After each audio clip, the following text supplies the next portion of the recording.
this year. I'd like to welcome you to the first live meeting in a long time of the Wasatch Front Regional Council. And boy, it sure is great to see live faces. And as I made a bad joke earlier, wear pants. This is a live meeting, not a dead meeting. So we are going to keep the presentation short. Thanks, Mayor. Thanks, Mayor. But were you wearing pants?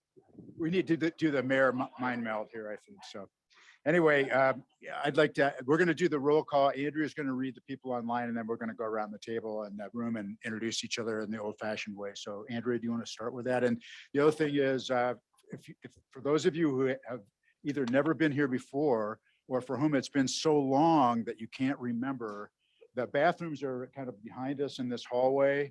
And if you didn't ride transit, shame on you, but there are parking validations out of the front desk. Okay, talking to the mic. Everyone. What? That's another housekeeping thing. Please talk into the mic. Oh, yeah, okay, sorry. I thought I was. Talking to the mic, please. Okay. You're good. Thanks, Mayor. All right, thanks, Andrea. Would you read the roll and I'll figure out something that you did wrong and criticize. Okay, please do that. In attendance today at our council meeting is Andrea Pearson, Jeff Silvestrini, Ryan Beck, Jim Harvey, Ari Bruning, Andrew Gruber, Aaron Mendenhall, Mayor Phippen, Ted Knowlton, Scott Jenkins, Christy Overson, Ryan Levitt, Don Ramsey, Mike Sobchak, Rob Jolly, Scott Wardle, Mike Newton, Susie Swim, Steve Van Maren, Bill Harris, Blaine Fackrell. Thank you. Okay, thanks, Andrea. So let's then go around the room and start over here and would just give us your name and your affiliation, please. Rosie Hernandez, Administrative Assistant with the Wasatch Front Regional Council. Mark Allen, Mayor, Washington Terrace City.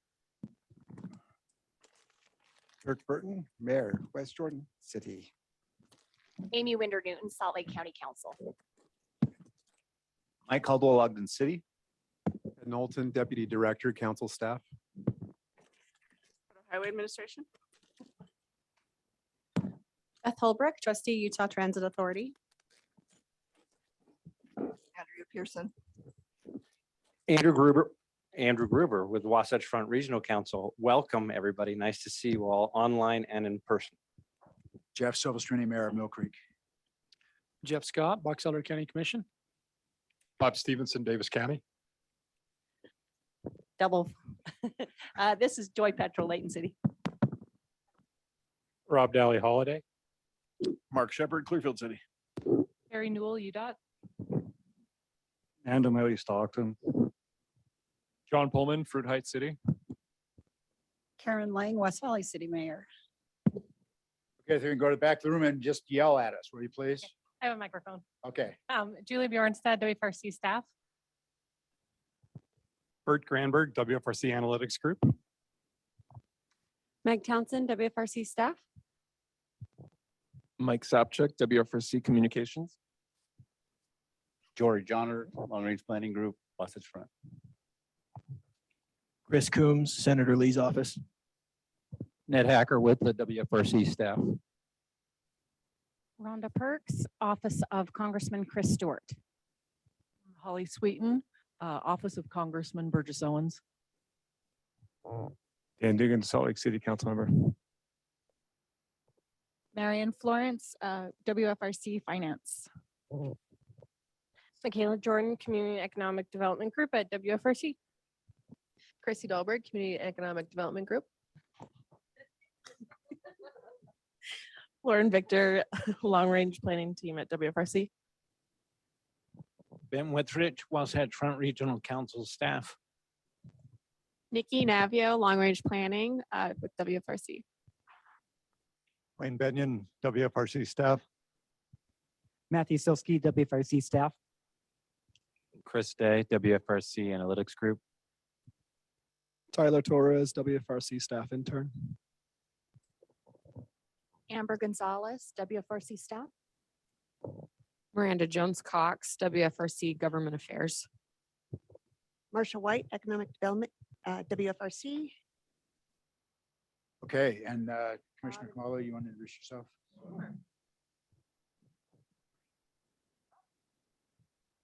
By golly, it's been too long since I've been here. I got lost and now I don't even know how to press the button. That is a problem. Maureen Kamala, Davis County Commissioner. Carlton?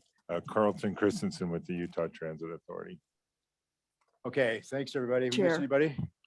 Can I apologize to those of you who I missed making name tags for? You know, it's the first meeting back here in a long, long time and there was a lot to do. So thank you. I just wanted that on the record. All right. Thanks a lot. So, okay, let's consider our consent agenda. We have the minutes of our meeting of March 24, 2022, and check registers for February and March, and budget expenditure report year to date. I'll make a motion that we approve both of them. Second. Okay, motion by Commissioner Stevenson, seconded by Mayor Caldwell. To approve those items, all in favor? Aye. Any opposed? Okay, those are approved. Awesome. So let's go to the chair's report. So we've all heard this before, but it bears repeating that our state, it was the fastest growing state in the country over the last 10 years. And as we know in this group, investing in transportation infrastructure is critical to be able to meet those needs. Our WFRC works with Udot, UTA, and other Metropolitan Planning Organizations to develop the Unified Transportation Plan, which is a unique thing that we have in Utah that helps us program how we spend our transportation dollars wisely and methodically, actually, and not giving into the project du jour, but making sure that we are accomplishing goals to satisfy these growth concerns. We're going to be talking about more of this, but we project revenue that's available and programs for transportation. So a lot has happened in the last year or so on this. We have the bipartisan infrastructure funding bill, in addition to a bunch of state funding that will increase the revenues that we're able to invest in transportation assets. But we also have inflation and labor shortages and material shortages that are tugging the other way on those interests. So anyway, our goal is to update our needs and meet those needs with the revenues that are available. And the Unified Economic Opportunity Commission and the Transportation Interim Committee are going to be discussing this funding in the coming year. And now we're going to talk to hear from Andrew and Julie to give us an update on that funding and to help us frame some of the issues that we'll have to consider as we move forward. Thanks a lot, Mayor, Mr. Chair. Yeah, so transportation funding, as you all know, is a key issue. One of the things that we work on here at WFRC with our partners in the cities and counties, the other Mpos, our federal partners, UTA, Udot, et cetera.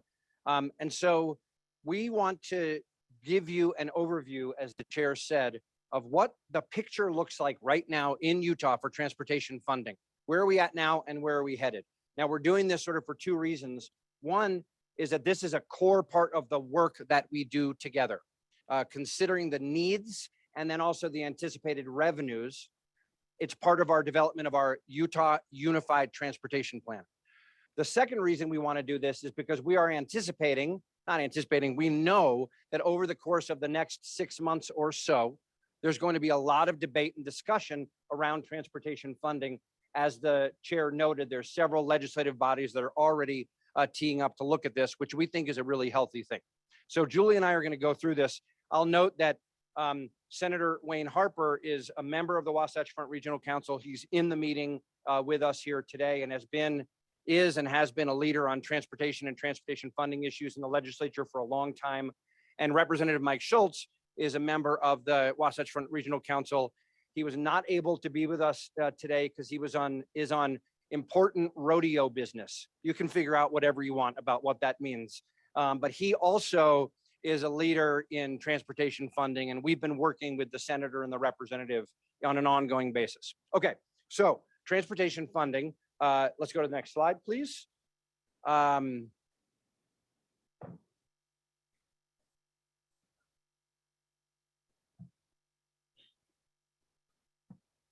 There you go. Okay, so this may almost be obvious, but as an overarching goal for transportation funding, and this is embodied in Utah's Unified Transportation Plan, we need long-term, stable, adequate, and multimodal transportation funding, right? Long-term, stable, adequate, multimodal transportation. We need all of those things.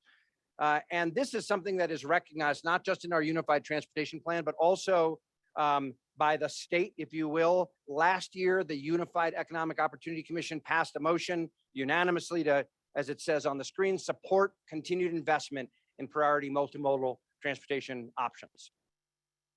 Now, the Unified Transportation Plan, our shared Unified Transportation Plan, as I noted to you, and we're going to talk some more about this later in the meeting, captures all of the transportation needs and projected revenues for the next 30 years in the state of Utah. What we, the transportation agencies, are doing is right now evaluating and updating transportation funding for state and local roads, transit, and active transportation, including the adequacy of the current funding sources. So the sources that we have in place right now in meeting those long-term needs for capacity enhancement projects. So more transportation capacity to deal with the fact that we are the fastest growing state in the nation over the past 10 years. But then just as important, the operation and maintenance and preservation in a state of good repair of the system. So our agencies are working on that as we speak. Okay. Now I'm going to turn to Julie Bjornstad, who is in our long-range planning group and leads a lot of our work on transportation funding, to give an overview of today's transportation funding picture and then the current projections in the Unified Transportation Plan. Julie. Okay, great. So the data that you'll see on the next few slides are from the 2019 to 2050 Regional Transportation Plan. Like Andrew mentioned, we're in the process of updating that data. So these charts are showing you how today's transportation is funded in a typical year. This data is prior to the last 2 years of allocation from the state government, which was about $2 billion in total, so $1 billion each year, and doesn't reflect any of the additional funding through the new infrastructure law. But in a typical year in Utah, you can see we've broken this down by state roads, local roads, and transit. You're not seeing active transportation, but that's included within the state roads and the local roads. So there's three funding categories. The yellow is federal funding. So this is your federal gas tax, any kind of discretionary grants or formula funds. The blue is state funding. So this is state gas tax, state vehicle registration fees, general fund appropriations, state sales taxes. And then the green is local funding. So your local option sales taxes, transit fare box recovery, and any type of general fund transfer developer funds. So you can see about per year, the state spends almost $1.5 billion on the maintenance, preservation, capacity building for its state roads. The majority of that is coming from state funding sources, and about a quarter of that is coming from federal funding sources. On the local side, which is the middle column, we have about $640 million per year we're spending on maintenance, preservation, new capacity building. And that's mostly coming from those local funding sources. So your local option sales taxes, general fund transfers. The state does contribute about a third, mostly from vehicle registration or motor fuel taxes. So the B and C funds you might be familiar with. And then on the transit side, we spend about just over $500 million a year on operating our transit network, building new capacity there. And the majority of that is coming from local option sales taxes, fare box recovery, or other local funds. A significant portion is from federal funds, and then the state contributes the TTIF and sometimes appropriates money into transit. So that's the picture of per year how much we're spending on transportation in the state. And Julie, you said this already, but this is before the last few years when there was significant additional state and federal funding that was dumped in. We'll get there in a minute, but this is as of just a few years ago, sort of an average year. Correct. So when we do the Unified Transportation Plan, though, we're looking out 30 years. So we do two things in that plan. One is, as Andrew mentioned, looking at what needs we have in the state. Needs currently to keep us safe and reliably connected to jobs, to recreation, to each other, and then how do we accommodate new growth? And then we also look at what revenues we could expect over the next 30 years to help us meet those needs. So the chart that you're seeing now at the top of each of the three categories is what the state is projecting and new needs. And this is, again, preservation, preservation operations and new capacity throughout the entire state, state roads, local roads, and transit. And Julie, just clarifying, when you say what the state is projecting, in that case, you don't mean like UDOT or the Correct, state, sorry, you yeah. mean what we as transportation agencies all together are projecting for the entirety of Utah transportation needs. Yes. Thank you. I should stop saying the state, sorry, yeah. So the four MPOs, UDOT and UTA. And then you're seeing what we expect on our revenue side. So the blue is our existing revenue. So these are what you're paying today in gas tax or local option sales taxes. The gray middle bars are what we've assumed, the transportation agencies have assumed and new revenue. So we have new local option sales taxes every decade or so. And so we're projecting that that continues to the future. And then the red on top is the remaining amount needed to fulfill the needs that have been identified in the Utah's Unified Transportation Plan. So on the state side, there's about $46 billion over the next 20 to 30 years and revenue that's needed to cover new capacity and preservation of the system. And you can see that most of that is funded through existing revenue sources. The Transportation Investment Fund, the Transportation Fund. I guess there's no I in that one. And then we have, there's some new revenue there and then some revenue that is yet to be funded. On the local road side, you can see the majority of that is funded through existing revenue sources. The gray is mostly new local option sales taxes, but then there is a big higher proportion in that red zone of what we don't have funding for compared to the state road system. And then on the transit side, we're only covering about half of those $36.2 billion of identified needs through existing revenue sources. The gray revenue sources contain new local option sales taxes, increases to the Transportation Investment Fund. And then that red, which is about a third of the prioritized needs, we haven't identified a funding source for. If you then take that all together, you can see that it's about $108.5 billion of total needs in the state of Utah on the transportation side over the next 20 to 30 years. About 70% of that is through existing revenue sources we can cover. We say that there's about 15% of that can be covered through new revenue. And then about 15% of those needs, we haven't identified a revenue source for. So thank you very much, Julie. So we understand this is a high level overview and it's rounded to the nearest $100 million. So don't get too hung up on the exact details here. But the point is to give you all an order of magnitude of what the needs are and the extent to which we think the current funding sources are meeting them.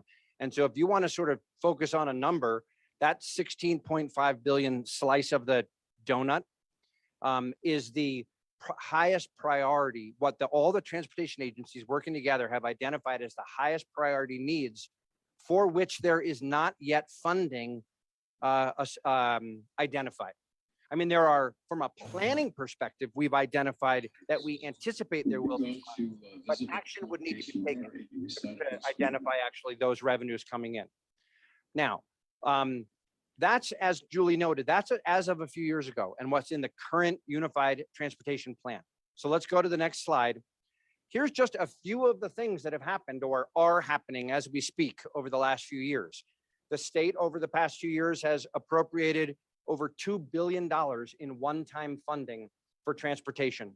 The majority of that is going for the state road system, and the Transportation Commission programs that to projects that have been identified in the Unified Transportation Plan. There's also money for the first time, state money going to transit, and also money going to active transportation in smaller percentages. So that $2 billion would, in essence, be a takedown on that shortfall number that we were talking about just a moment ago. Then the federal bill that just passed in the last year, the Infrastructure Investment and Jobs Act, just over the next 5 years will bring in new formula funds, over $500 million in additional funding to our state across all of the programs beyond what we originally anticipated. Now, you can't just multiply that, extrapolate that directly out over 30 years because the projections in the Unified Transportation Plan and the assumed new revenues, if that rolls forward, actually sort of come together, if you can imagine the graph. But that probably didn't make sense, but that's okay. Well, there's more detail to come in the future, but there's more money anticipated in federal funds than we were previously anticipating. That also eats away at that shortfall. However, on the other side, what about inflation, right? We've had huge inflation that affects the cost now, the baseline. I assume all of you in cities and counties are experiencing this in your own budgets as well and in your capital programs. The inflation affects the baseline costs and then also the projections out into the future. So in essence, the money that we project coming in will not go as far. It won't fund as many projects. And then, of course, the big question about the viability of the motor fuel tax, which our state and Udot is doing an amazing job leading on this, is to transition to a road usage charge. But when will that happen and how can that happen? So this is just significant impacts to consider. It is with that sort of backdrop that we're going to do, and we're going to do this quick. We're going to put up the next slide, which is just a set of questions. You see this? The more you think about this, the longer the list gets. Questions for policymakers. That's all of you. That's us. That's the Unified Economic Opportunity Commission and the Transportation Interim Committee. These are some key funding questions. Does the TIF, the state funding, cover enough for state road capacity over the next decades? What about transit? Is enough of that covered by the state funding and local sources? What about free fare transit going forward? What about additional local option sales taxes? There's a 0.20 already authorized in law. Should that be implemented by the counties in the region? Do we have adequate and stable sources of funding for active transportation? What about local needs? By a show of hands, the local elected officials in this room, can I ask you if your current budgets are adequate to cover your transportation needs? Please raise your hand. Okay, Box Elder County. Oh, and Davis County. What? One hand went up and one hand didn't. Okay. That's because we always want more money, whether we got enough. You need, yeah. So they need more to invest. Okay, fair enough. Use your mic if you're going to talk, please. We have less than 28 miles of county roads. Okay, fair enough. Fair enough. Not a lot of. Andrew, can I ask a question? Yes. The transportation utility fee, there were some lawsuits that put a lot of people on ice over that. Do you have an update on that? I haven't heard anything for a while. Yeah, I would phone a friend if Cameron Deal was online with us, but that case is still pending in court. We're waiting for the state Supreme Court to make a ruling on that. Okay. Did you have a comment, Commissioner? No. Okay. Anyway, so just to round this out, what's the viable time horizon for the motor fuel tax and the road usage charge? How can we best leverage federal funds, formula dollars, and bring in as many discretionary dollars as we can across all the modes of transportation? What about other funding sources? Can we do a better job with value capture and public-private partnerships? What's a prudent use of debt strategies and financing strategies? You get the point, right? And you know all this, but there's a lot for us to consider collectively about transportation funding and policy. The point of this is not to launch into a whole conversation about this right now. The point is rather to flag that this is an issue that we are working on, the transportation agencies, as part of the Utah Unified Transportation Plan. And there will, over the course of the next six months or so, be significant debate and discussion about answering these questions. So prepare and let's work together on addressing these questions for the future of our state. Mr. Chair, that's what we've got on this. There may be other comments or questions on this, of course. You told me you were going to bring the answers to these questions. That's at the next meeting. Okay, thank you, Andrew. Thank you, Julie. Anyway, these are things that we do need to contemplate, and ultimately we will have to answer these questions. Terry? I just want to say a voice of support there. These are really important discussions we're having because the question keeps coming up. It came up with our Transportation Commission meeting this morning. How are we going to make sure we're planning for all the growth? We can plan the best networks for transportation, but if we don't come through with the right funding assumptions and match up with that, that's not going to get us anywhere. So these are very important assumptions, rolls up into the long range plan. So really important for us to pay attention to this, even though it seems so far away. Okay, thanks, Terry. Carlton, do you? I just want to applaud the process itself, because sometimes you want to just sort of look past it and not have to deal with the reality of it. And even though the transit piece has maybe a little wider gap, at least you understand what the dilemma is. And then as you have those conversations, can try to figure out the right balance and the solution. And so, I applaud the fact that we're willing to move forward and do it again. In order to have a plan that works, it has to have these questions, these kinds of things considered, so that we make sure that we agree about them for one thing, and then can make progress on them. So, okay. All right, thanks. Let's move on then. Are there any, is there anybody that wants to make public comment to the Regional Council today? And do you have any online comments about? I don't see anything in chat either, or any hands raised. So if we don't have any, then we will move on from that. I guess I'll say that without objection, I'll exercise some chair's prerogative. And sorry, Mayor Shepherd, but Mayor Ramsey has some scheduling conflicts coming up. So we're going to, if it's okay, move item 5 ahead of item 4 and turn it over to Mayor Ramsey for the Regional Growth Committee report. John, you're always in your car. Yep. You're always in your car. I'm so sad. The band is back together and I'm not there. And I wish I were there with all of you. I am sitting in the parking lot at Heritage Park in beautiful Price, Utah. And I'm headed to my niece and nephew's high school graduation. So I appreciate your patience with me joining online. We had a great Regional Growth Committee meeting last week. Every time we talk about the Wasatch Choice 2023 through 2050 Regional Transportation Plan, I would just want to give an update. We have been calling it the 2020 through 2050. We update that plan every 4 years, and right now we are in the last year, the final year of the 4-year process. So it'll be the 23 through 2050 plan that will become part of our Utah Unified Transportation Plan. As was discussed at the start of the meeting, which we just talked about, which is unique to Utah. I think we all realize that, but most of Utah doesn't realize that the rest of the country is very envious of our unified transportation plan. It's impressive. The Regional Transportation Plan will be coming to the Wasatch Front Regional Council for adoption 1 year from now. It'll be ready to bring to this body for adoption.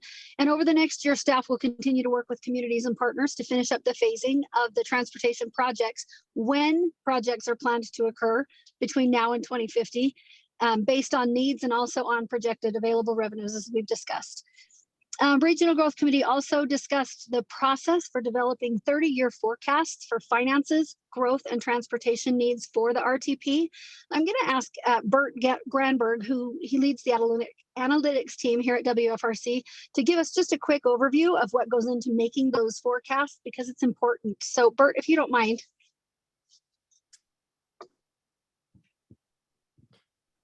Thank you, Mayor Ramsey, live from Price. Great. As you've mentioned, the Regional Transportation Plan is our blueprint for the region's future road, transit, and active transportation investments for the next 20 or 30 years. For any transportation project to be considered for state, federal, or some local transportation dollars, it's got to be included in the Regional Transportation Plan. And it's worth noting that the current RTP for our region includes over $30 billion for transportation capacity projects. And that's spread over 3 phasing time periods out to 2050. Before providing you an overview of some of the forecasting and modeling work that we do at WFRC, it's worth mentioning the importance of our many partners. And in short, none of the work that we do happens without the collaboration, cooperation, and data sharing, and also expertise sharing with our partner agencies,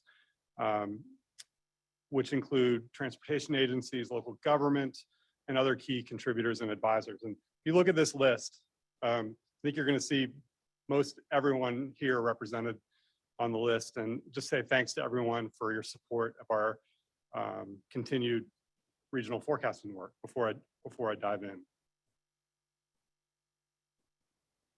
Okay, to get to the final financially constrained set of projects, the RTP process relies on extensive stakeholder input. And together, one of the things we need to do is develop our shared understanding of what the region's future is going to look like. And then, so we get lots of input from local communities and stakeholders. And then we do this regional future and forecasting work, which is represented by the crystal ball in the upper left, in case you're wondering what that is. And then we put together a set of performance criteria and metrics so we can evaluate different possibilities for the future. So I'm going to focus in on that crystal ball that we looked at for the rest of this brief presentation. And we'll take a look at some of the tools that we use to understand to the best of our ability, right? It's a crystal ball, it's not necessarily perfect. The future of the region so we can identify and evaluate different transportation project options. And in a nutshell, our assumptions about the region's future focus on 5 key questions. See if I can get the buttons synchronized here. These are pretty basic questions. They drive all the work we do on forecasting. Where will people live and work in the future through 2050? Our real estate market model simulates future real estate development and redevelopment at a parcel level throughout the region, using information from county level forecasts, local general plans, and the Wasatch Choice vision that the council has put forward. The second question is, how much will people travel and how will they get there? And the Wasatch Front travel demand model is a big, huge project within our group at WFRC.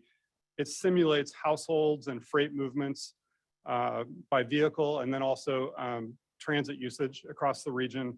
And it allows us to forecast future volumes on roads, congestion levels, ridership on transit and active transportation usage. And to do this right, we've got to take into consideration all the future projects that are proposed and how our land use is going to change in the future. So big task there. Third key question, how will our transportation system perform? There are a bunch of metrics that we use to provide additional insight into how well projects work in the future and how well the overall system performs.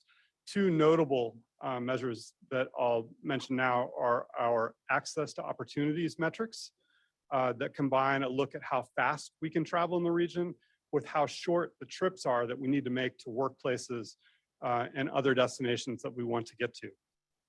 The second tool that I'll mention is the MOVES air quality model that we use to evaluate regional compliance with federal air quality standards.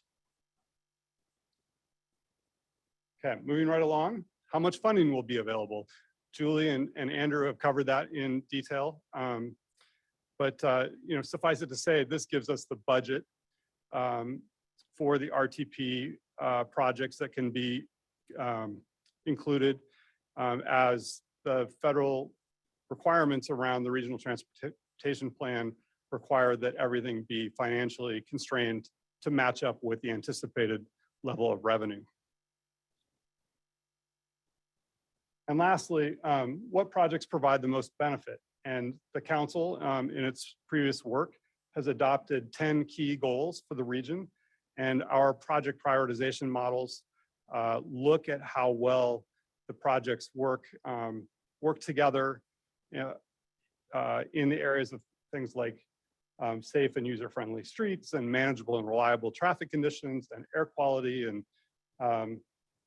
open space and that kind of thing.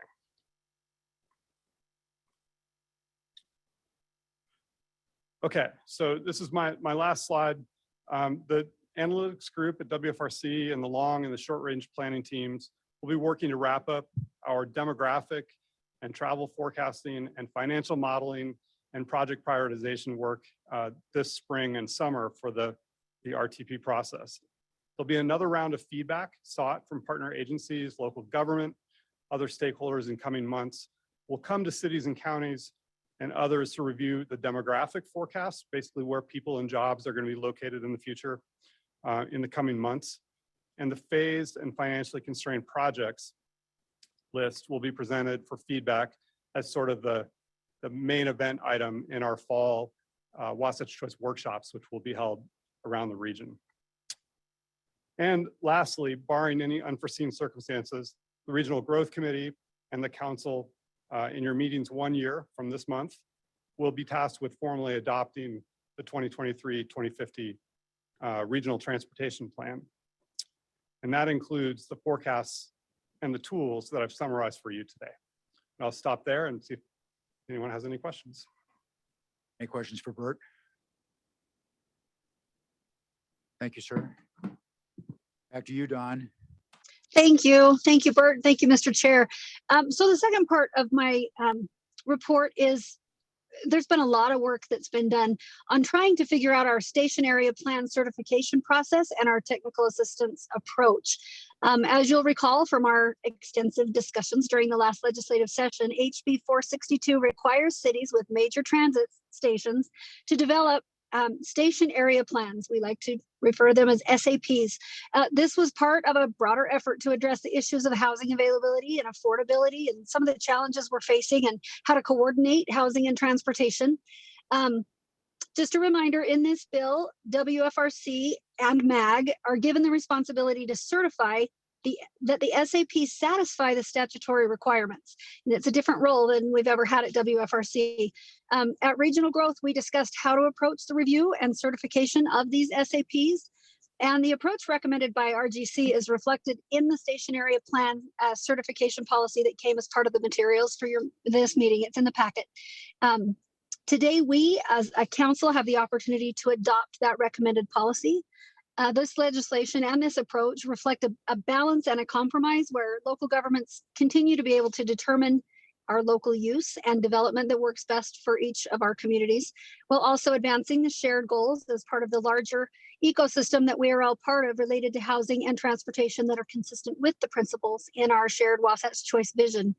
A lot of work went into this, trying to help make sure that we could continue to have the individual say in our communities, remembering that we are part of a large plan in the state. And I appreciate everybody who's worked so hard on this. I'm going to ask Megan Townsend, she's our WFRC Community and Economic Development Director, if she'll give us a little bit more of a description, add some color to the SAP certification policy for your consideration. And then we'll discuss, and at the end, I'm hopeful that we will have a motion to adopt the station area plan certification policy. Thank you, Mayor Ramsey. As many of you know, during the 2022 legislative session, there was real discussion about mandating specific densities at transit station areas to address the growth and challenges, the growth challenges and the housing availability challenges that we all know well. WFRC worked with many of you here today.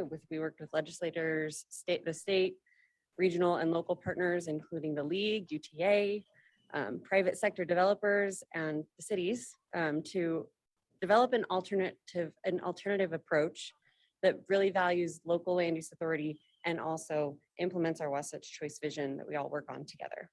This approach became the station area planning provisions of HB 462. And so today I'm going to give you a little summary of those station area plan provisions and mostly focus on the role that HB 462 gives to Mpos. And we have two key roles here, and that is to provide technical assistance to the cities in completing the requirements for station area plans and to certify those station area plans. And so we'll talk about that today. So after we summarize the provisions of HB 462, discuss WFRC's approach for technical assistance and certification of station area plans, you'll be asked to take action on the station area plan policy. Got two clickers here. As a reminder, the station area plan objectives of HB 462 mirror our Wasatch Choice objectives very much intentionally, right? And those objectives are to increase the availability of affordability of housing, promote sustainable environmental conditions, enhance access to opportunities, and increase transportation choices and connections. Those should sound really familiar, very much a part of our work. HB 462 recognizes that the areas around our high capacity transit stations are well suited to accommodate growth. Doing that, designing transit-oriented communities around our transit stations has a lot of advantages to our region, to all of our cities. It allows us to absorb growth in an area that makes sense while preserving the community character elsewhere in some of our communities. And those new housing units, providing employment opportunities at transit stations, enhances the access to opportunities region-wide, especially by transit as a mode. It maximizes that investment that we have made as a region and a state.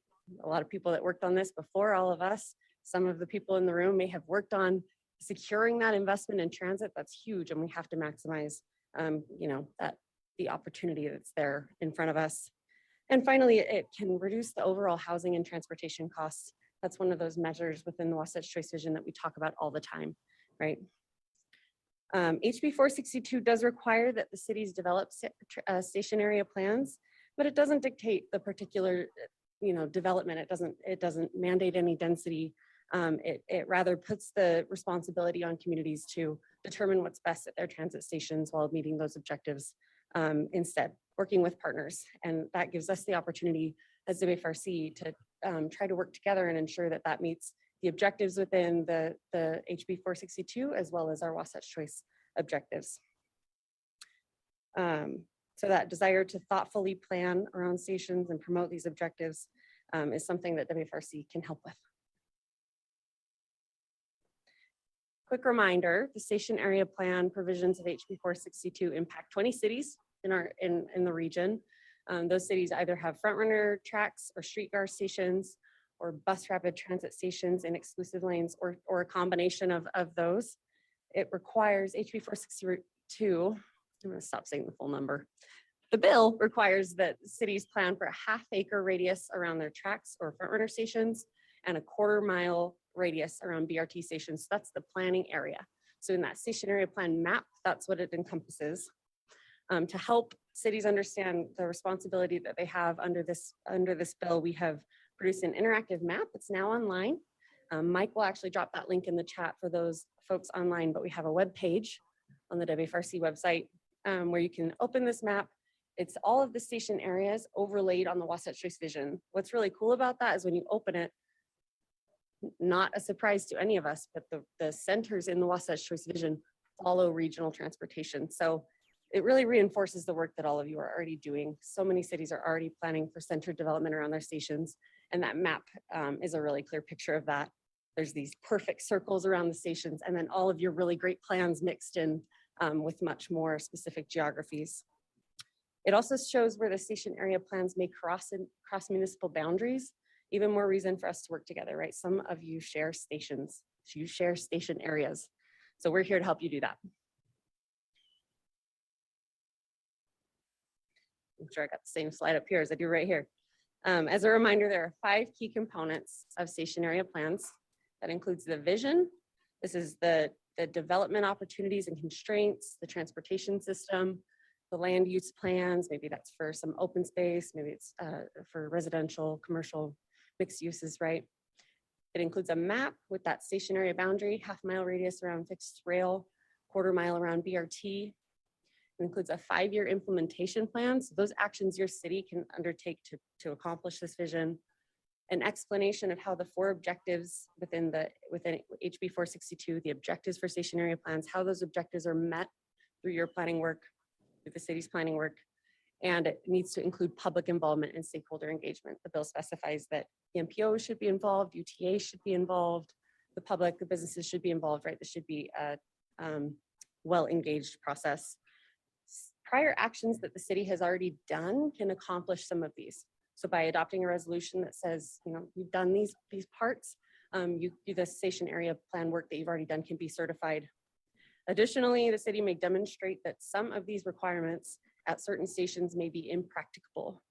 So that's another thing that WFRC is responsible for certifying. I'll note that, of course, we'll have technical assistance. If I'm up here, you can almost assume it's because we have technical assistance for you. It's available through the Mpos in partnership with UTA, MAG as well, Mountain Land Association of Governments, and GOEO. The bill allocates $5 million from GOEO just for technical assistance for accomplishing the provisions for station area plans. This is the most simple way I can explain the process for station area planning. So the cities need to adopt station area plans, as well as the land use regulations, the zoning to accompany it, and a resolution especially for that prior work that's been completed. We have technical assistance to help cities do that. Those cities submit that to the Mpos. The Mpos certify the station area plan requirements have been met. And then the city will take that certification to DWS as part of the overall package of things that need to be reported to DWS under HB 462. So there's more than just station area plans. What we're talking today is just the certificate, the certification for that station area plan. Just a note. Yeah, sorry, is it bugging you? Not at all. Just a note, the Mpos are just certifying station area plans, not the ordinances. So that's kind of important in our certification policy. You'll see it just refers to the station area plans. Why the Mpos? May I ask a question? Sure. You're not Chair, may I ask a question? Yeah, sure. Oh, thank you. So you're not certifying zone changes. Are we required to change the zone according to the plan sometime? And when is that required to take place? The bill does specify that the zoning updates need to be made to fit your plan. It's not very specific, but the time frame I think is within the overall framework of the station area plan work, right? Mayor Burton, I'll just add that Meg's right, of course, that you're supposed to update your zoning to be consistent with your station area plan. One of the expectations is as a city does its annual required reporting to DWS on the implementation of your moderate income housing plan, one of the things that you would be reporting on is the progress in modifying your zoning to be consistent with your station area plan. So as Meg said, we at WFRC, we're not checking on your zoning. That's not our job, okay? But you would be able to demonstrate progress as part of your progress reporting under the new moderate income housing plan structure that was just adopted in HB 462. So probably we want to have you review it before we make the zone changes because we want to do it that order. But that wouldn't necessarily. Yeah, and I think the contemplation on this is that this is going to be like a partnership where you'll get help, assistance all along the way whenever you ask for it. This isn't, I think, a project where you do your homework and turn it into the teacher and then get a grade. This, I think we're trying to plan, especially with the funding that's been approved for technical assistance. This should be a collaborative effort where you're working with planners along the way so that by the time you get get it done, you're pretty much going to know whether it works or not. Yeah, Commissioner Holbrook. That's a great Trustee question. Holbrook, whatever you Got it right the third time. That's great. I kind of wanted to expand a little bit on some of that because when you talk about your land use and zoning for any community that you're looking at doing a station area plan, those are things that UTA is already required to do even prior to this bill. And so one of the things that they're going to do, and Mayor Shepherd here is an excellent example for how the process goes about on a station area plan. They're going to be talking about the ideal scenarios that are going to be within that site that you're proposing and then you're doing the analysis on. That all of that land use and zoning is going to be taken into account when you're doing that planning piece. So by the time that you go through that process, and there's a lot more, but I'm just going to kind of be brief, then you will already understand how to maximize that site and what that land use and zoning will look like. So when you turn it in to WFRC, that's all going to be part and parcel of that discussion. So, and there is definitely more to add to that, but I just kind of wanted to be brief on that. Carlton. I would just add, once you've gone through the process, getting to a point where you adopt the land use and adopt the plan are important. We're finding as we're going through a process for an application for funding, the FTA is looking for that as a demonstration that the community is all in that regard. And so, as long as it's accepted and the community's fine with it, don't put that process off because it just delays opportunities that come to us otherwise. Robert, does that answer your question? Go ahead. Thanks. Okay, so why the MPOs? There's other organizations that could have, other agencies could have certified these. The MPOs are the right place for this to happen because it's a peer review. This is a body of peers, right? It's local governments here holding each other accountable, and we have the ability to administer technical assistance. And so we've done this already quite a bit, right? Through our transportation and land use connection program, technical assistance for planning. We can continue to do that. And there are subject matter expertise within the MPOs. For Wasatch Front Regional Council, Regional Growth Committee has taken on, they're principally responsible for the Wasatch Choice Vision and for overseeing the transportation and land use connection program. And so that's why you see this process up here that's recommended in the station area plan certification policy, where staff will review, cities will submit, very much not exactly, Mayor Silvestrini, not like a student submitting homework, but rather we will have been working on it together. And there will be a moment when we declare, okay, it's final, let's submit it, submit that to staff for review. Staff will make a recommendation to Regional Growth Committee about whether or not to certify those station area plans, and WFRC will take final action on certifying station area plans. It's really important to note here that our desire is to certify every station area plan that is submitted to us. That's the goal. We will be working with cities all along the way. No surprises. One way that we'll do that, it can be a really iterative process. Cities will know if staff is not going to give them a positive recommendation to Regional Growth Committee before that happens, and we'll have the opportunity to work together to make sure that what gets to Regional Growth Committee is receiving a positive recommendation from staff. So we're here the whole way through, no surprises. While reviewing, we're going to consider, does this station area plan meet the statutory requirements for station area plans? Sometimes that'll be very black and white. And when it isn't black and white, we're going to seek to balance deferring to the local knowledge, deferring to the preferences of the determinations that the cities have made, and achieving progress regionally together, advancing the goals articulated in the statute. So we're absolutely going to try to balance those two things.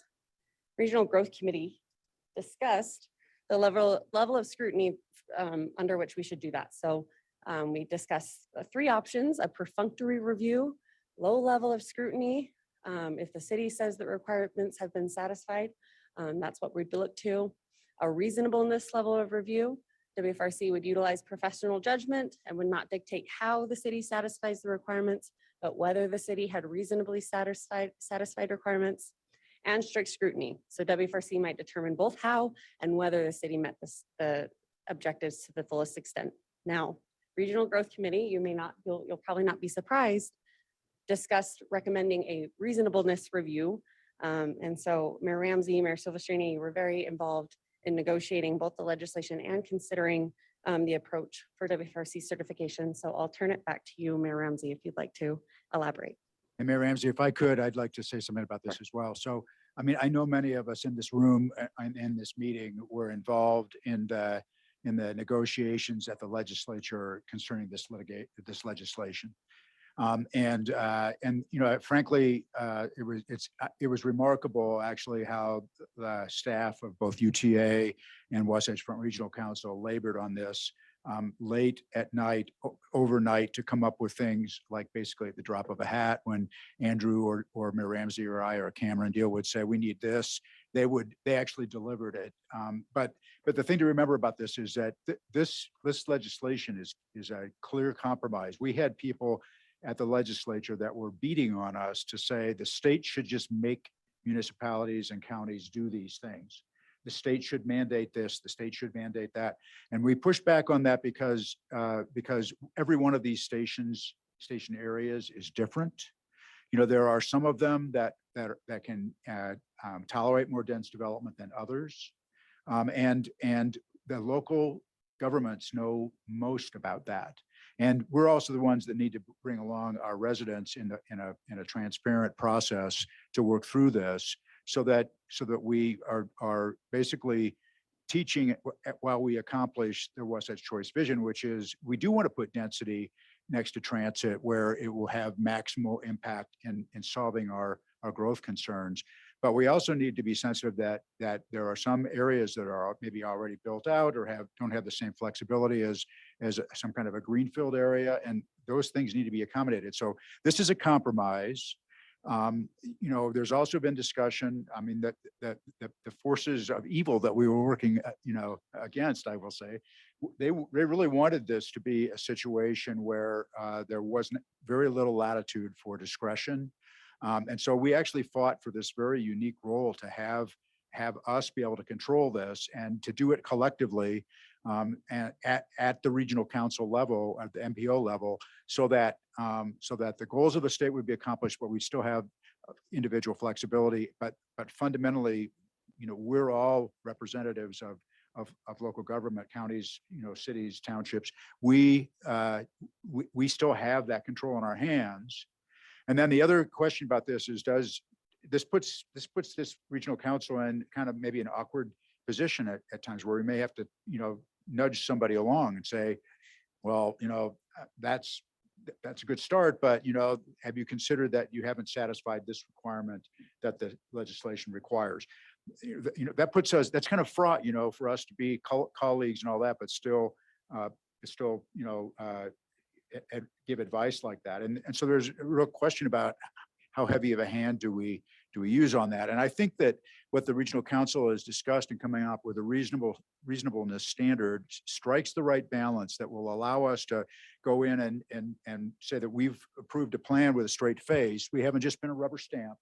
We've actually scrutinized it. We've given suggestions. Here are the reasons that we think that this particular station area isn't like all the others, perhaps, and should be less dense, should have some accommodation made. Maybe there's a longer time frame in terms of the development because of circumstances.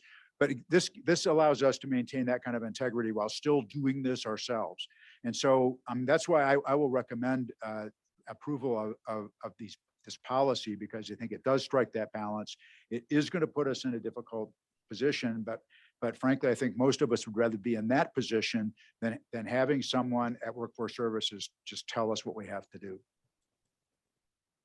Mr. Chair. Yes. Yeah, one thing, this actually is, we've come a long ways because Carlton and Beth, you can maybe correct me on this, but it was probably 4 or 5 years ago to where UTA controlled a lot of the land and would not even let a lot of the TOD areas even do anything on it. And there were some adjustments in that made to be able to open this up to get it to this point. So as we talk about maybe some of the being the bad guy a little bit in making a decision with what a community may want. On the other hand, I'm glad we're to the point that we can make that decision as far as it goes, because before our hands were tied, and either one of you may want to answer. That's an Trustee excellent point. Thank you for bringing that up. And some of our, so again, Mayor Shepherd was one of those mayors who really did speak to the legislature to basically get rid of the cap that existed on transit-oriented developments. And so that was about 3 years ago that occurred.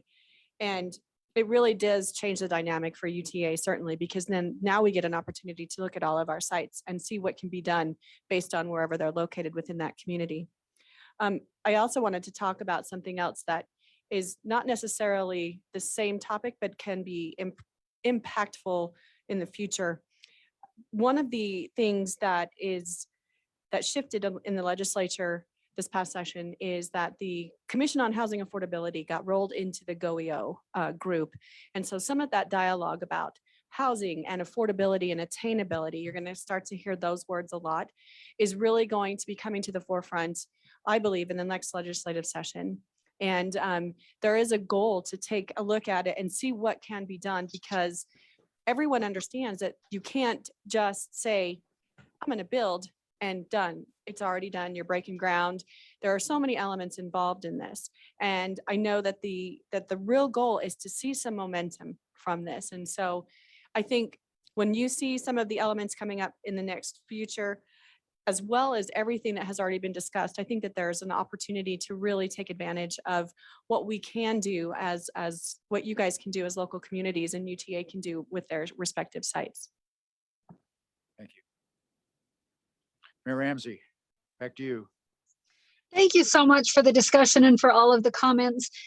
We discussed this at length, as I said, as a regional growth committee, and there's been a lot of work that's gone into this. And Mr. Chair, if you're okay with it, I'd love to make a motion Please. about this.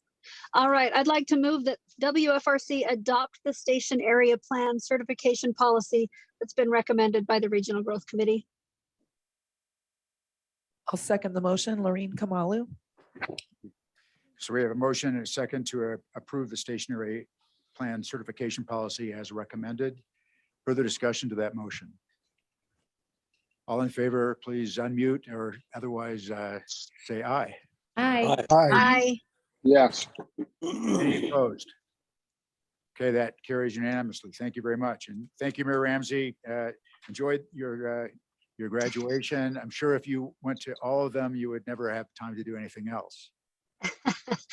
Yeah, there's a lot of graduations, but this is a special one to me, and I'm grateful for the chance to go. So sorry to not be there in person, but thanks for letting me present from my car so I could attend this graduation.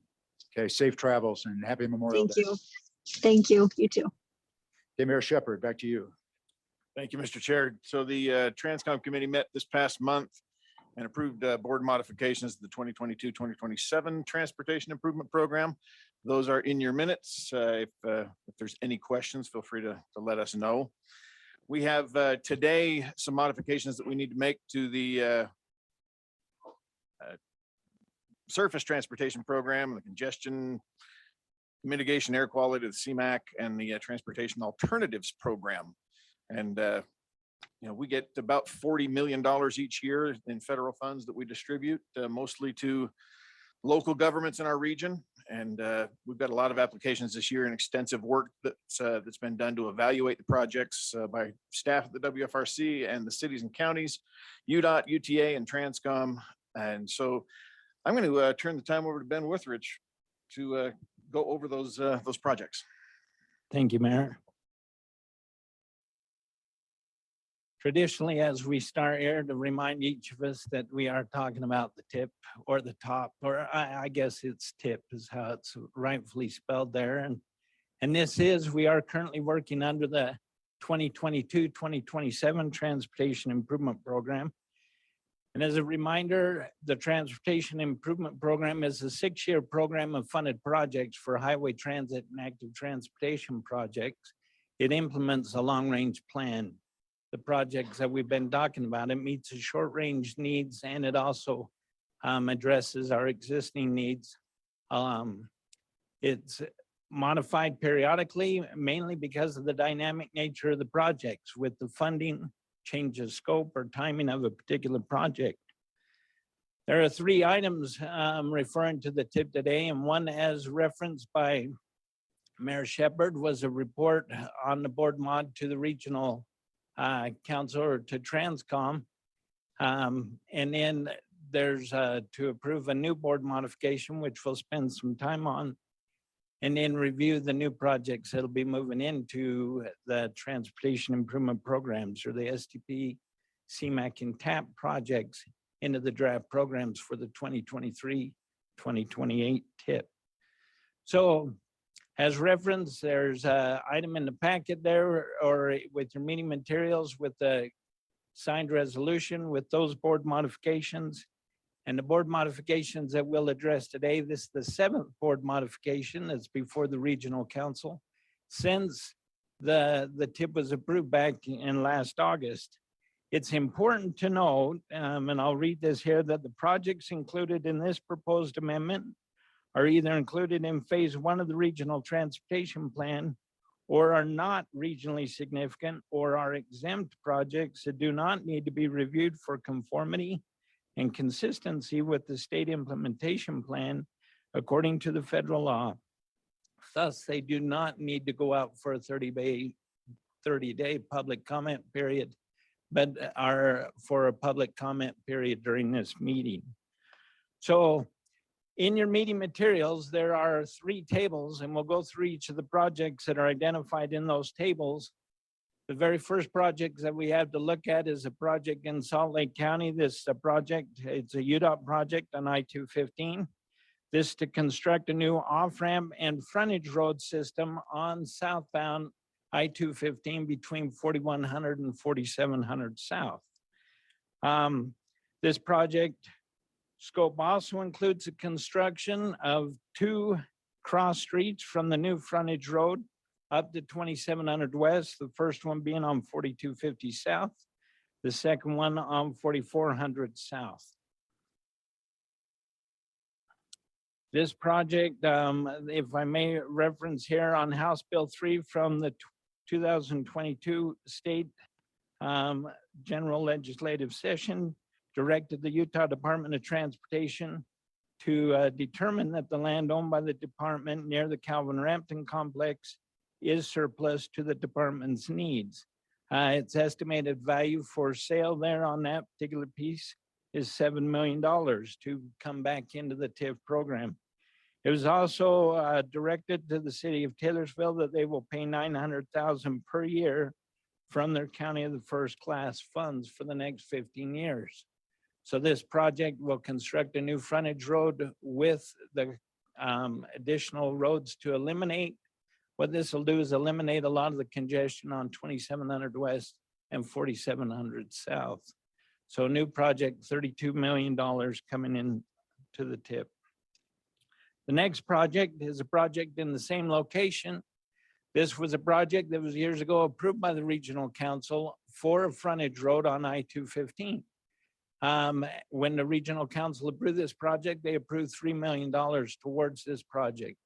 It is a request that we remove this project from the program to eliminate the duplication of the funding and avoid federalizing a non-federally funded project. So the STP funds will go back into the program and the respective local funds or the local match will go back to their project sponsor. The next project is also in Salt Lake. This is a joint project between West Valley, Kearns, and Salt Lake County. This project is on 4700 South between 4000 West and 5600 West. This project will reconstruct the existing roadway, widen the roadway to provide 2 lanes in each direction, and construct a center turn lane. It'll add bike lanes in both directions of travel and add sidewalk in the gapped areas. Now, in order to speed this project up, there were 2 portions of this project that were removed. The portion on the east end at the Utah and Salt Lake Canal box culvert was removed and started this past winter as a separate project. And the section on the west end involving the railroad crossing was removed to be completed when the necessary agreements are in place with Union Pacific.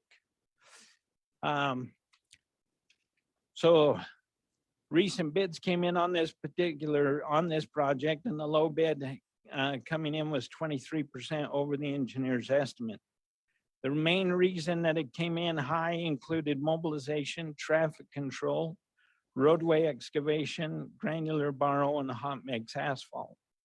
Now, Kearns really wants to get this project going so that it can start construction this summer. So the township is committed to adding the entire shortfall of $2.3+ million to the project.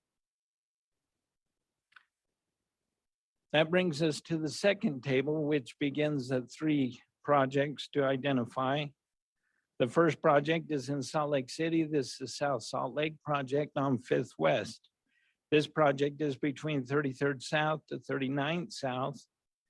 This project here will reconstruct the existing roadway, upgrade the drainage system, install bike lanes, and rebuild the signal at 3300 South.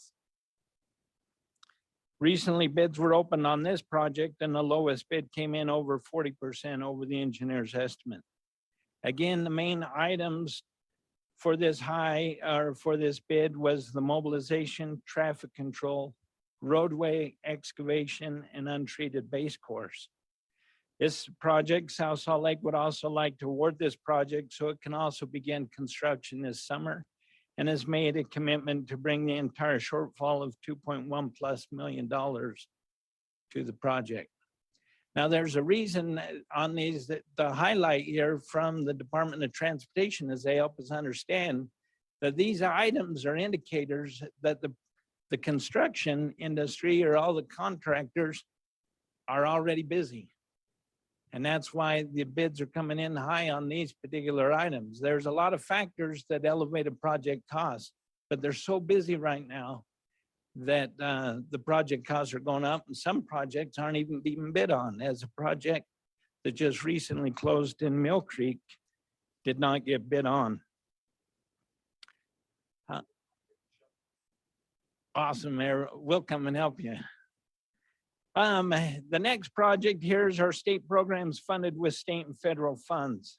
Every year, the funding levels for the state funded programs are amended into the existing TIP in May prior to the new state fiscal year, which begins July 1st.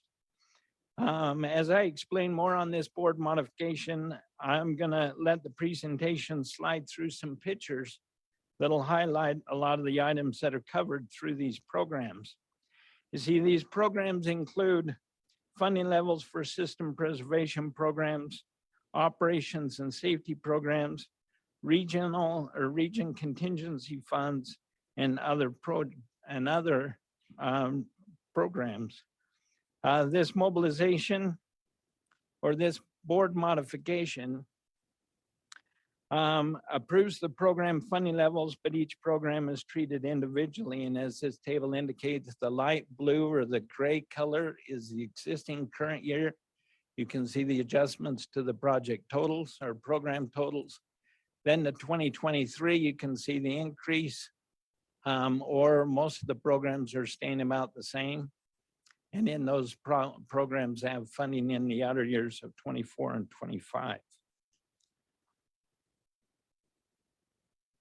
Total program amount for the year 2023 is over $590 million.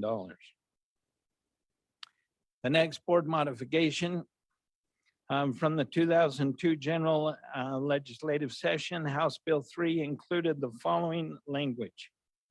The legislator intends that as projects are prioritized from funds appropriated to the Transportation Investment Fund, by this item, the Transportation Commission consider highway projects as they are currently ranked by the Department of Transportation. The commission disperses projects statewide geographically, and the commission considers projects beyond the normal programming horizon. The following project list is based on the department's initial recommendations and commission's input from the March 2022 programming workshop, and then during the April 2022 Transportation Commission meeting, the Transportation Investment Funds Program project list was reviewed and approved. To highlight those projects there that are on there, we have the Lehigh project for more than 300 million, plus the Bangor Highway project at 27 West, which is a project in our area. There's the Bluff Street down in St. George for 28 million. There's a project on 1800 North for 110 million, which is also in our area. Then the project on US 40, the project down on US 89, and the project on US 89 down near Kitchen. Totally on this program, there's an amount of over $659 million programmed, and in the WFRC area, there was $197 million programmed for projects. The next board modification, or that brings us to the next table, which indicates the last three projects of the board modification. First one is our TIF projects. Again, from the 2022 general legislative session, House Bill 3 includes the following language. The legislator intends that as projects are prioritized from funds appropriated to the Transit Transportation Investment Fund, or TTIF, that the Transportation Commission consider transit projects as they are ranked by the TTIF Transit Ranked Prioritization List.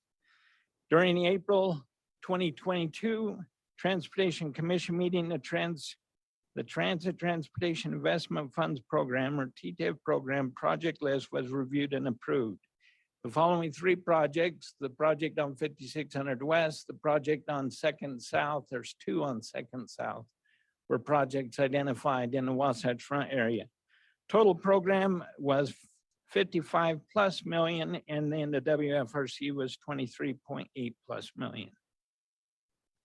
The next board modification Again, from the 2022 General Legislative Session, House Bill 3 included the following language. Item 166 to Transportation Investment Fund Capacity Program of the 16.2 million provided by recreational infrastructure amendments.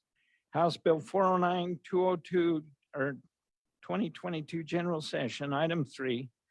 Legislator intends 10 million to be used for paved pedestrian or paved non-motorized transportation projects contingent on a political subdivision in which a project is located, contributing equal to or greater than 20% of the cost for construction, reconstruction, or renovation of the paved pedestrian or paved non-motorized transportation projects. Item 370 to Transportation Investment Funds of 2005. Legislator intends that the Department of Transportation use 30 million appropriated by this item for paved pedestrian or paved non-motorized transportation projects contingent on the political subdivision in which political or a project is located, contributing to a greater than 20% of the cost for construction, reconstruction, renovation of the paved pedestrian or paved non-motorized transportation project. The following project list was approved by the commission today in their Transportation Commission meeting. And that's a picture of an existing part of the Salt Lake Canal Trail.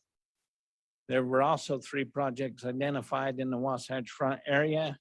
Total, there is 46.2+ million to be programmed. 33.5+ million has been programmed, and 8.8+ million was programmed in the WFRC area. The last project as part of this board modification is the Udop Bridge Formula Program. The Infrastructure Investment of the Jobs Act Bridge Formula Program, or the BPF, provides an opportunity for funding the rehabilitation and replacement of existing bridges to address deficiencies due to the aging deterioration. Hard to see on this project, but these are all the structures that the Department of Transportation has responsibility over. Not all of them are bridges. These are those structures along the Wasatch Front. This is for reconstruction and or replacement, not construction of new facilities. The 5-year program from 2022 to 2026 provides Utah with a minimum of 45 million per year. The department recommends and was approved to move 4 bridges early to the program, and the rest of the list would be proposed in the 2022 workshop process. You can see the 4 projects highlighted in yellow. The remaining list shows 90 bridges in total, 55 locally owned off the federal aid system, 23 locally owned on the federal aid system, and 12 state-owned bridges. It's the intent of the Department of Transportation to take care of as many locally owned bridges as possible with these funds. You can see the total amount is 45 million with programmed estimated amount of 45 million. That's all the projects as this board modification. Thank you, Ben. Thank you, Ben. And I'd just like to interrupt for a minute to just welcome Representative Mike Schultz joined us. Representative Schultz and Senator Harper is on too. Thank you both for the work that you did in the last legislative session to provide this additional funding. We appreciate it. Thank you, Mr. Chair. Well, thanks, Ben. I would, Mr. Chairman, move to approve then the board modifications that Ben has discussed, 2022-2027 tip. We have a motion and second to approve the board modifications. Any discussion? All in favor? Aye. Aye. Aye. Any opposed? Okay, that's unanimous. Thank you. Okay, then we'll move on. And since I already, jumped the gun on Ben and told him he was covering CMAQ and STP beforehand, now I'll turn the time over to Ben and let him discuss those. Thank you. Thank you. This is actually an exciting part. Maybe we'll move just a little quicker if that's all right. So today, as we have opportunity, this body here has a responsibility or opportunity to approve the projects that are recommended for the STP or Surface Transportation Program, congestion, the CMAQ program and the TAP program. Here, we'll just move quick. So if we were to look at from a sky view of the TIP process, you can see that we're at the tail end of the month, May. where we're looking at the draft projects and moving them into the draft programs. It is, as we've gone through the evaluation process, we initiated the letters of intent last August when this body gave us permission to move out with a request for letters of intent. Those letters of intent came back in September, then we requested concept reports. And during that process, went through field reviews. All of that information provided us data for the project evaluation and scoring. Then we also had other relevant professional considerations that were included, and we provided information and recommendations to the technical advisory committees to prioritize all the projects that were recommended. The technical advisory committees, they made recommendations to Transcom to their meeting in last April, and Transcom reviewed that, made recommendations here to the regional council. We'll cover that today. So for your information, in the Ogden-Layton urban area, all the dots on the map indicate where a project's located. There were over 43 projects, totaling more than 176 million in total project cost. Of those 43 projects, 28 projects were requesting STP funds for more than $112 million. 5 projects were CMAQ, totaling more than 9.9 plus million, and 10 projects were TAP projects, totaling a little more than $3 million. In the Salt Lake West Valley area, we had 58 projects, totaling more than $537 million. Of those projects, 30 of them were STP requests for a total of $140 plus million for an available amount of a little more than 31 million. CMAQ, there was almost 40 million in requests for an about 6.3 amount availability, and there were 16 TAP projects totaling more than 7.6 plus million in a request against 3.8.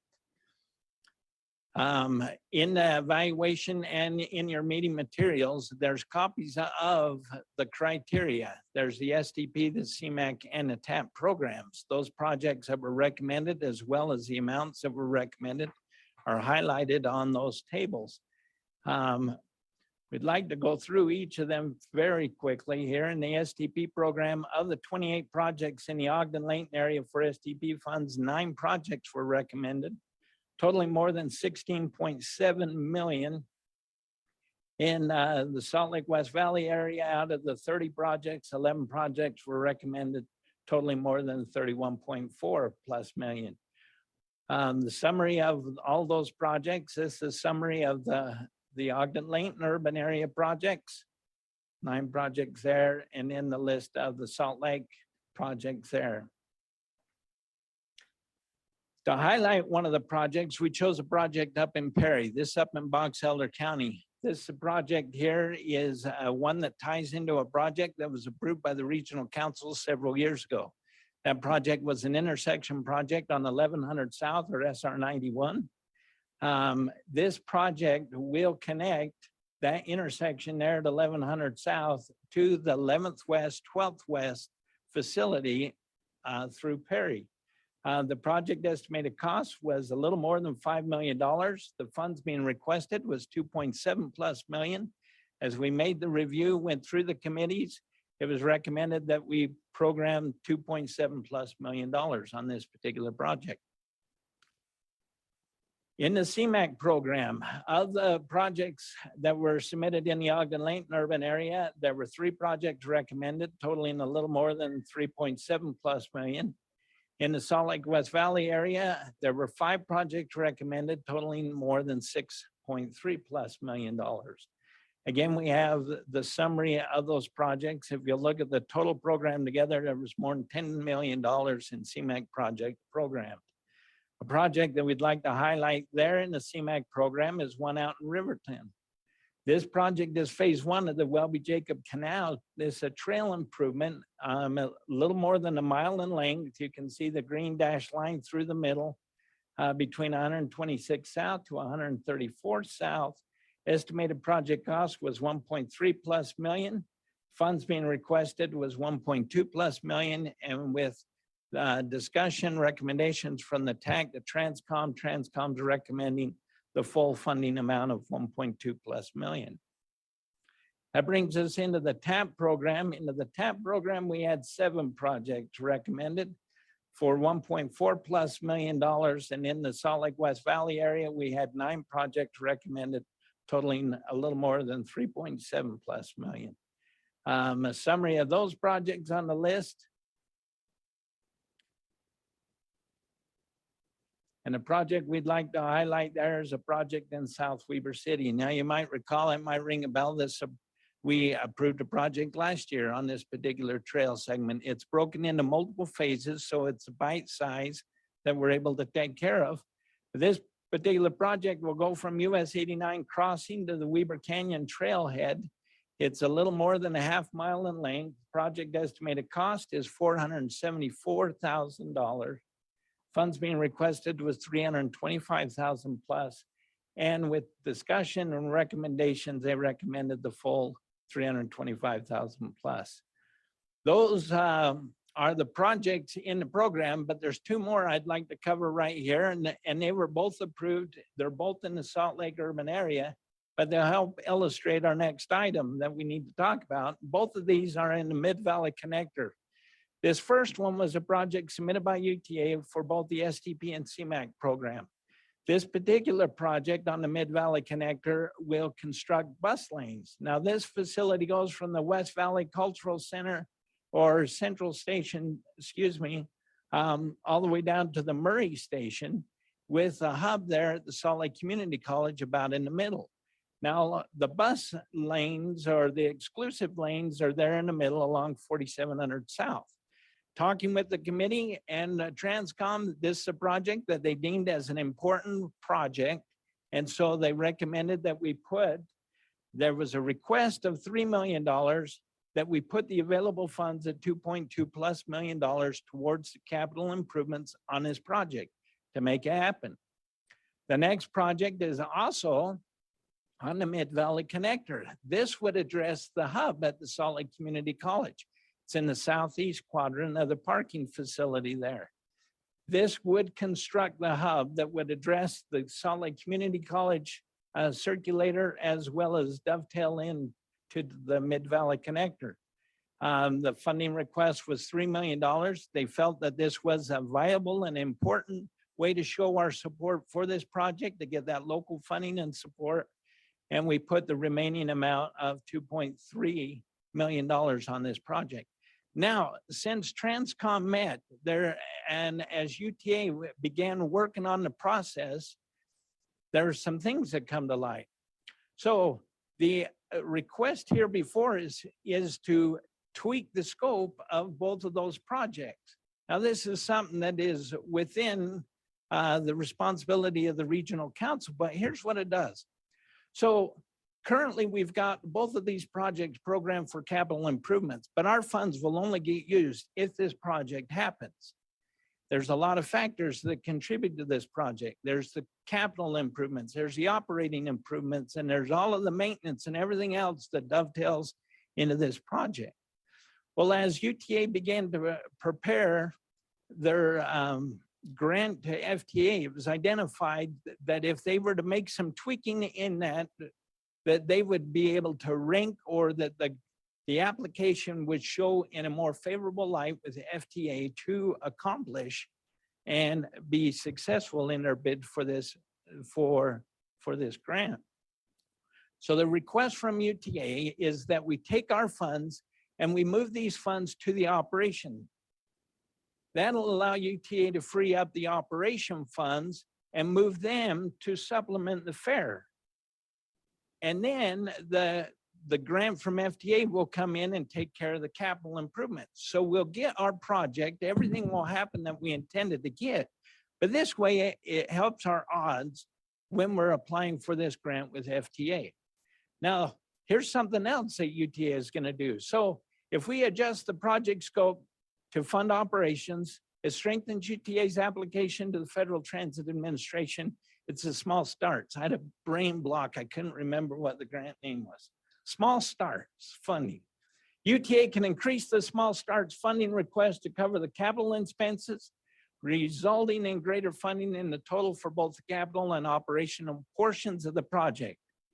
UTA would use other funds to offset the fares for 5 years, not just 3, but 5 years.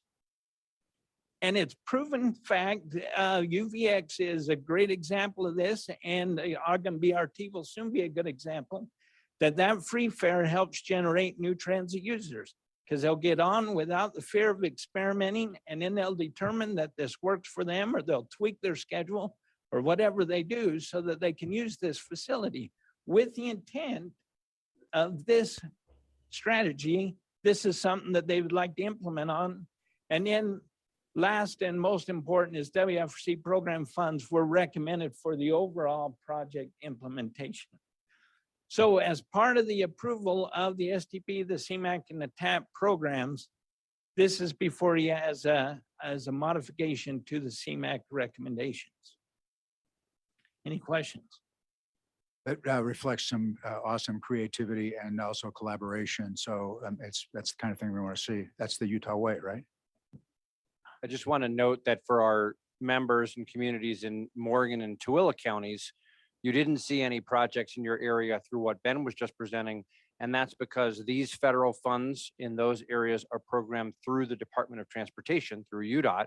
We work in collaboration with Udot and all those communities. So there are project funds allocated there. They're just not covered through this process. Thank you, Andrew. Well, thank you, Ben. Hats off to Ben. It's hard to get excited about some of these, and he really does, and it's fun to watch. So love that ability to work with him. So, Mr. Chairman, I would move that we approve the alterations or the new programs for the STP, TAP, and CMAQ for the 2023-2028 TIP. Mayor Petro, second. So I'll second that. We have a motion and a second, and further discussion. If not, all in favor signify by saying aye. Aye. Aye. Any opposed? Okay, that's unanimous. Thank you very much. That concludes Thank our you, report, Mayor. Mr. Chair. Okay, let's move to the really interesting stuff now. Mayor Caldwell, do you want to talk about our budget? Sure, thank you, Mr. Chair. This is a public hearing. So with that, I would make a motion to open a public hearing to discuss the WFRC fiscal year 23 goals, budget, and unified planning work program. Motion and a second to open the public hearing. All in favor? Aye. Aye. Any opposed? Public hearing is now open. Okay, thank you for that. In your meeting materials are the fiscal year 23 WFRC goals, budget, and unified planning work program that outline the goals and activities that WFRC plans to undertake in the fiscal year 2023. These were prepared by staff in coordination with the Budget Committee and approved by the WFRC Council at its March 24th meeting for release to the City Councils of Governments and the public for review and comment. Based on those comments we received and some updated financial information, the Budget Committee reviewed and is recommending a few revisions to the goals and to the budget. And then we'll recommend that we approve the fiscal year 23 goals, budget, and unified planning work program. And with that, I'll turn it over to Andrew to provide a brief overview of the materials. Thank you very much, Mayor Caldwell. I am going to be very brief here because as Mayor Caldwell, as the chair of the Budget Committee noted, these materials were presented to you and discussed at our March council meeting, our Budget Committee and our council meeting put out for review. The Budget Committee met and reviewed them again. So all I'm going to do right now is just highlight a few modest modifications from what was presented to you already in March. I'll say that, and I'll just also note that we, myself, Mary and Florence are right over there, our CFO, our whole team, we are always happy to answer questions or get comments from any of you now or offline at any point. We want to be really transparent and prudent in our use of public resources.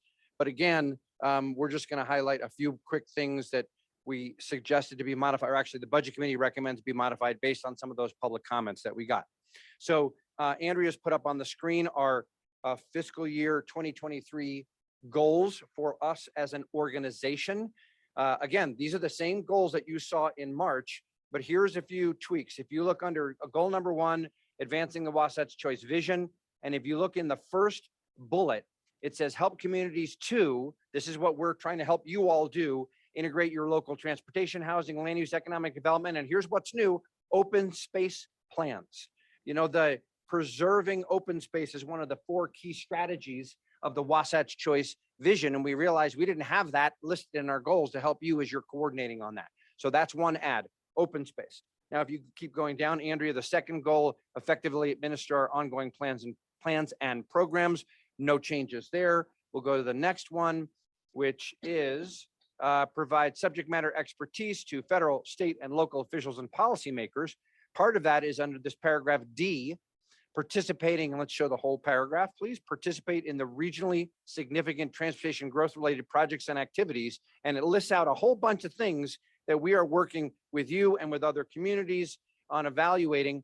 And again, we got feedback and realized we didn't have anything in our goals for 2 really important things for our region and our state. One of them is planning for the Olympics, which we're going to get hopefully in 2030, right? But together we're going to make sure that we are ready. I mean, one of the things that's great about Utah is that we are very ready already, but there's still some planning work to be done together on that. So we'll work on that over the course of the next year. Ready, willing, and able is the There you tagline. And then the other, and that's at the end of that paragraph D. And then the very end of the paragraph D is regionally significant water utilization planning. This was somebody noted to us, you don't have water anywhere in your goals. And it was kind of like, oh my gosh, if that's crazy. Of course we need to have water explicitly stated in the goals. It's part of the Wasatch Choice vision. We evaluate the impacts of development patterns on water utilization, but we didn't have it reflected anywhere in the goals. So open space, Olympics, water. Those are the proposed additions or modifications to the goals from what you all saw in March. Mayor Caldwell, we could take any comments or reactions to that, but I would suggest not having any action until we go through all of the budget work program and goals material. Okay. Any comments or questions so far? One thing on the water, and I'm sure this would take place, and I know that they do it already, but the large conservancy districts and figuring out really meshing their plans with our plans. I think we're getting to the end literally of the furrow of available water. And I think that incremental growth is going to be really tight for a lot of entities. So that's a great comment, Carlton. The water districts and the transportation agencies work off the same population projections that we develop in conjunction with the Gardner Policy Institute. But then the planning for the development patterns is a little different. And we have and do work with the water districts, but I think that we can and should do more of that. So thanks for that comment. Okay. Move it, Mayor Caldwell, can I move on? Please, please. Okay, thank you. So then that's the goals. The other piece that we want to highlight to you is the budget. The budget that is presented to you, again, is the same. You can just drop that down now, drop the screen share. Thanks, Andrea. The budget that's presented to you now is for approval is again, the same as what was presented to you in March, with one significant modification and then a few modest modifications for refinements for our anticipated, the funding that we're anticipating to come in via the federal bill, the IIJA. We had made some preliminary estimates. We got final estimates. We've made a few modest modifications on those revenues. But the notable change is the inclusion, and this goes back to what Megan was talking about before, about funding for station area plans. The state is providing $5 million over the course of 2 years through GOEO, Governor's Office of Economic Opportunity, to WFRC and to MAG to work in conjunction with UTA to help communities do their station area plans. At the March budget, we did not yet have any of that funding in the budget. We have now incorporated a portion of that funding into our recommended FY23 budget. It's $2.5 million. We don't know that that's exactly how much we're going to use or even that is going to flow into us. But by putting that as a planning budget number in our budget now, it allows us, once that funding is finalized, to get to work and actually use those resources, mainly to be hiring consultants to help your communities with station area planning. And then we will work with MAG and GOEO and UTA to allocate those funds to the greatest need. And then we can adjust the budget as we go through the year. So that's a big add, $2.5 million that wasn't in the budget in March.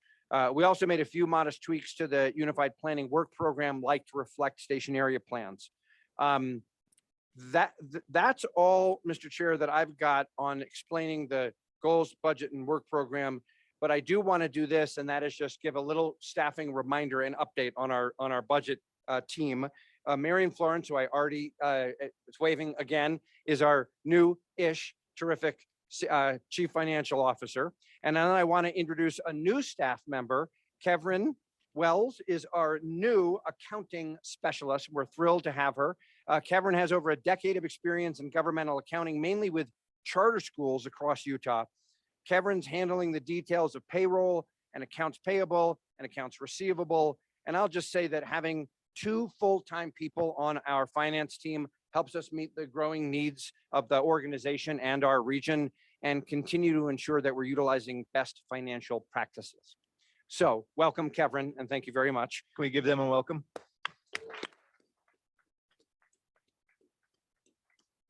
So, Mr. Chair, I mean, I'd be happy, or we'd be happy to take any comments or questions, but that's the summary of the changes since what we had in March. Any public comments or questions? Okay, seeing none, I will make a motion to close the public hearing. All in favor? I Thank assume you. no. So go ahead. Public hearing is now closed. Any further discussion or any questions or comments from the council? So Mike, I just want to thank members of the Budget Committee for the work that you guys do, and also welcome Kevin. I get Kevin sends me emails with all the check registers and Andrew's time card and all kinds of interesting things to review. I know that several of you It's not really that interesting. have that opportunity to review those highly interesting things about knowing where Andrew Gruber has been. That's very interesting. But anyway, thank you guys on that team, and thanks for the work that the Budget Committee does. I would just thank the staff and everybody else as well. They always come prepared and ready to go. And we've talked at length about dealing with public funding is one of the most sacred trusts that we have with our public. So they've done a phenomenal job with that. And we thank you and welcome the additional people to that team. So thank you. And thank you, Andrew. With that, is there any other public or any other further discussion or questions, comments? Okay, seeing none, I would make a motion that the council approve the fiscal year 23 goals budget and unified planning work program as proposed. Who's the second? Okay, Commissioner Stevenson. Okay, if no further discussion, all in favor of approving the budget, signify by saying aye. Aye. Aye. Any opposed? Okay, there you go, Carl. Do you want to, I guess you still have the floor about item 6B. I do, and I'm going to hand that off to Andrew. Okay, Mr. Chair of the Budget Committee, thank you very much. So the Budget Committee, this is an action item to adopt a few amendments to our WFRC personnel policy. The Budget Committee, we discussed this, and they are recommending that we make, and the staff is recommending, and the Budget Committee is recommending we make a few revisions to our WFRC personnel policy to, 1, clarify language about the determination of salary scales. 2, to add Juneteenth as an official holiday for WFRC. And 3, to create more flexibility in the employee use of personal leave time. Let me be clear, there is no financial impact from these modifications. Again, the revisions were discussed by the Budget Committee. They were included in your meeting materials. We're happy to talk more about them or address any questions, but that's the summary. Yeah, I'll just say that the Budget Committee discussed these with an eye toward retention of the excellent staff that we have here that Andrew's assembled, and also, just to make the organization competitive if we need to recruit new people as well. So that's a challenging thing in this labor market, as we all know. Again, all these proposed revisions are in your meeting materials. Are there any questions or comments? Okay, seeing none, I would make a motion that the council approve the amendments to the WFRC personnel policy. Motion by Mayor Caldwell, second by Commissioner Scott. All in favor? Aye. Aye. Any opposed? Okay, that carries. Thank you. Okay, that will bring us to number 6C, fraud risk assessment. As is required each year, WFRC completed its fraud risk assessment for the fiscal year 2022. the scored questionnaire along with the explanations and a progress report on plan improvements from last year's assessment was included in your meeting materials. The Budget Committee reviewed this material at its meeting on May 12th, and I'm happy to share that WFRC was very low risk status. Again, huge props to the Finance Committee and everybody else and Andrew's team. Thank you very much. This is a item is informational only. No vote is required. Is there any discussion or questions from the council? Okay, hearing none. That completes the Budget Committee report, Mr. Chair. Okay, thank you, Thank you, Mayor. Let's then turn to the WFEDD update from Commissioner Froer. I think, Gage, you're online, I believe. I am. Thank you, Mr. Chair. It's my pleasure to be with you this afternoon. Just some informational items that you should be aware of. The WFEDD actually met this past Tuesday, May 24th. We had a good mix of elected officials and business representatives from across the Wasatch Front. And in that meeting, we started work and heard specifications on work to be completed over the next year on three items.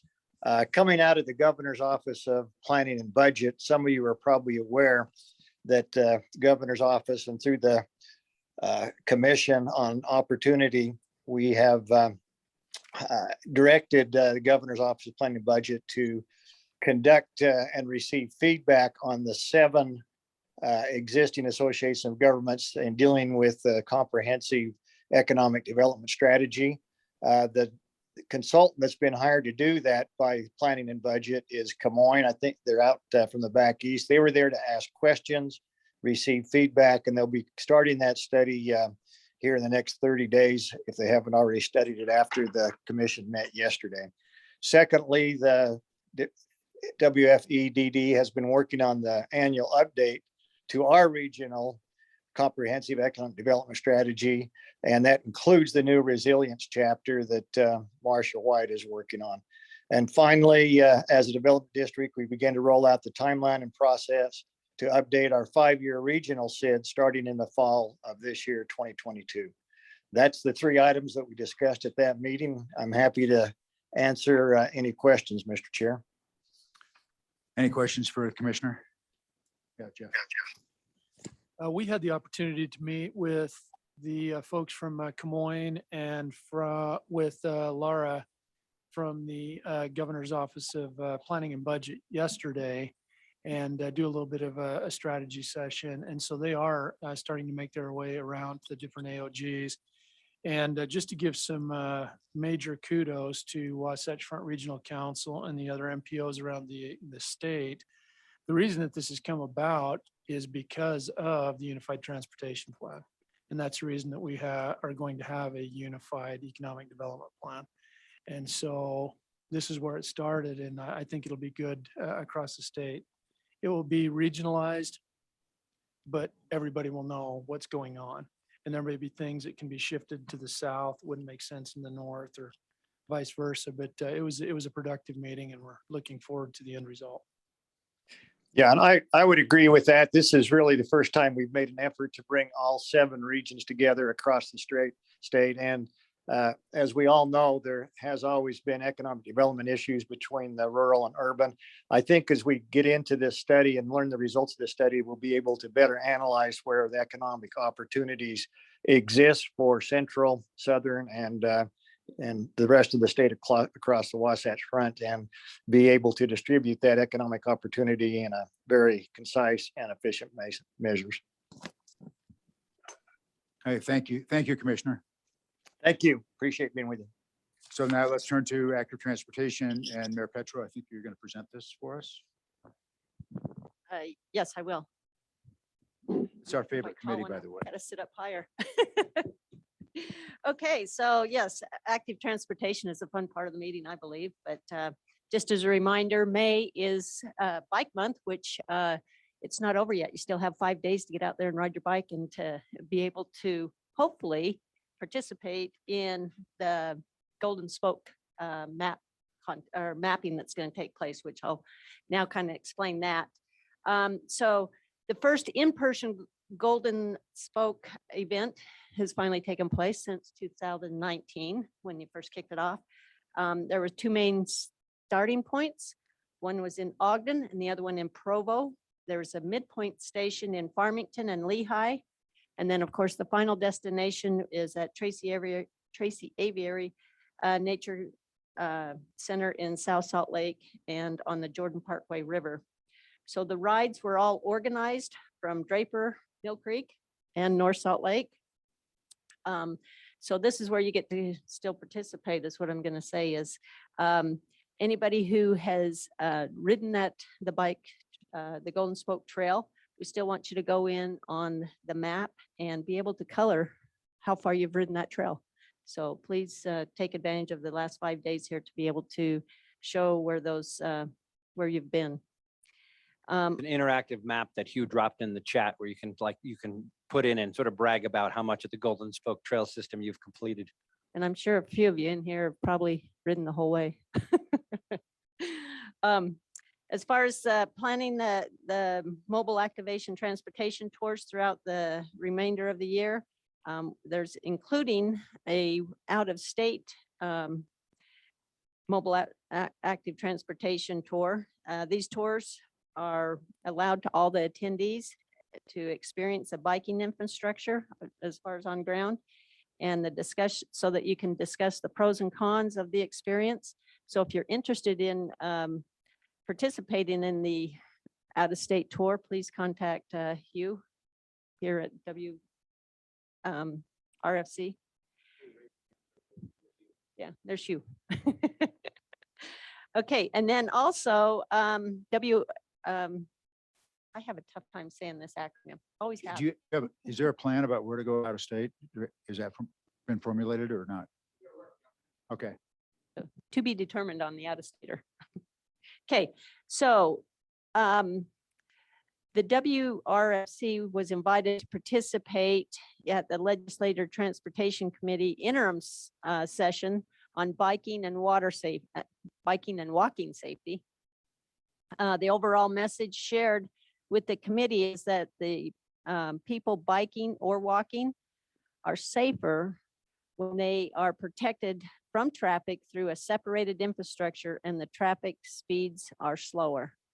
So I think that was, I think all of us are aware of that, but that's definitely something that now that it's in the forefront of everybody's eyes, we need to really focus on.